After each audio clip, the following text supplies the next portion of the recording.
Président Ali Bongo, encore heureux que vous ne vous représentiez pas. Au contraire, aurait été étonnant ou insultant, ça dépend de quel côté on se situe. Du côté des commentateurs comme moi ou du côté des familles qui ont subi les conséquences des événements de 2016. J'avais encore de la compassion pour vous, un peu de peine pour ce qui vous est arrivé.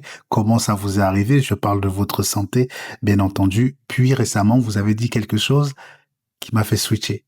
Vous avez assumé, et je dois le reconnaître, ça vous honore. Parce que depuis 2009, le Gabon a connu la corruption, les détournements, le chômage, l'insécurité, les inégalités, les coupures d'eau et d'électricité, la dégradation des infrastructures. Tension politique, la répression des opposants et les élections contestées. Vous étiez au sommet pendant tout ça, vous ne pouvez donc pas regarder le naufrage en étant sur le rivage, comme si vous étiez qu'un simple spectateur. Et c'est très décevant parce que vous auriez tellement pu être un président à part entière. Vous avez porté l'espoir de toute une génération, et puis quelque part en chemin, vous avez décidé de marcher dessus. C'est ça le pouvoir de la politique, on peut avoir le nom, les moyens, l'espoir, l'histoire, le palais, mais à la fin, il n'y a qu'une seule chose qui compte, le bilan.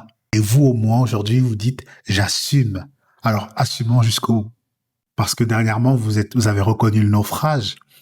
Et un capitaine qui sait reconnaître le naufrage, on peut lui reconnaître au moins une chose, il sait que le navire a coulé. Donc, vos constats, ils n'engagent que vous, bien entendu, mais les Gabonais n'ont pas votre chance, monsieur Ali Bongo. Les Gabonais n'ont pas de parachute doré.